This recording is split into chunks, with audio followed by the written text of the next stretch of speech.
기자 손혜용 기자 김기환 기자 SNS 공유 및 댓글 SNS 클릭 수 0 페이스 북 트위터 카카오 스토리 SNS 공유 더보기 이른바 고용 참사 가발승. 한진한의 취업자 수가 인구 효과만큼도 늘어나지 않은 것으로 나타났다. 정부는 인구 구조 변화를 감안할 때 취업자 수 증가 폭리 전년 대비 줄어들 수밖에 없다고 설명하지만 인구 효과를 고려하더라도 지난해 취업자 증가 폭리 전년의 3분의 1 이하로 쪼그라든 것은 극히 이례적이라는 평가가 나온다. 23일 통계청 국가통계 포털 KOSIS을 중앙 일보가 분석한 결과 취업자 수에 영향을 끼치는 인구 효과는 지난해 52,600명이었다. 인구 효과는 전년 대비 15세 이상 인구증 감해 전년도 고용률을 곱해구하는 것으로 전년도 고용률이 유지된다고가 정할 경우 인구 증감으로 인해 발생하는 취업자 증감분을 뜻한다. 하지만 지난해 취업자 수는 전년 대비 97,000명 증가하는 데 그쳤다. 글로벌 금융위기 여파가 있었던 2009년 이후 9년 만에 최저치다. 쉽게 말해 고용 상황에 특별한 변동이 없는 경우 보통 인구 효과 정도의 취업자 증가를 기대하는데 지난해에는 이에 55,600명이나 못 미쳤다. 는 얘기다. 통계청이 지난해 7월 공개한 장래 인구 추계 기준 인구요.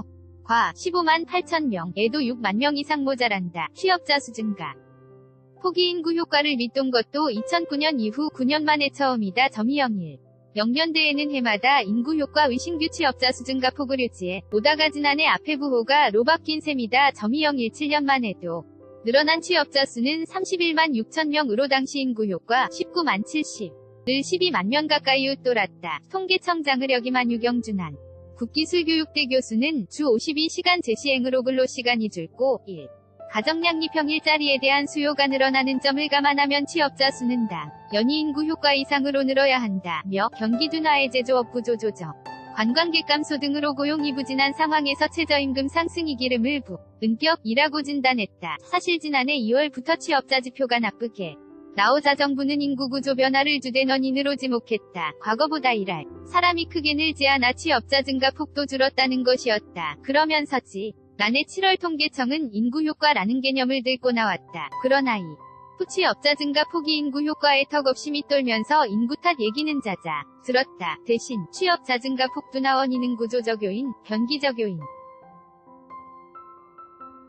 정책적 요인 등이 있다며 좋은 의도의 정책 도속도 어려운 경제 여건 등과만 물려단기적으로 일부 취약계층 고용에 부분적으로 영향을 줬다. 은기용 남기경제부총리의 지난해 말 진단이다. 전문가들도 지난해 취업자 수가 되려 인구 효과를 까먹은 배경에는 최저임금 인상, 비정규 직계정규직화 등 정책적 측면에 의한 노동비용 증가라는 부정적 효과가 컸기 때문으로 보고 있다. 문재인 정부 들어 일자리 재정 54조 원을 쏟아부 었지만 최악의 고용 성적표를 받은 것을 두고 이 이외에는 설명할 길이 땅찬 타는 것이다. 강성진 고려대 경제학과 교수는 정책 효과가 지난 해연 말에 나타난다더니 지금은 1년 더 기다려야 한다는 말로 바뀌었다.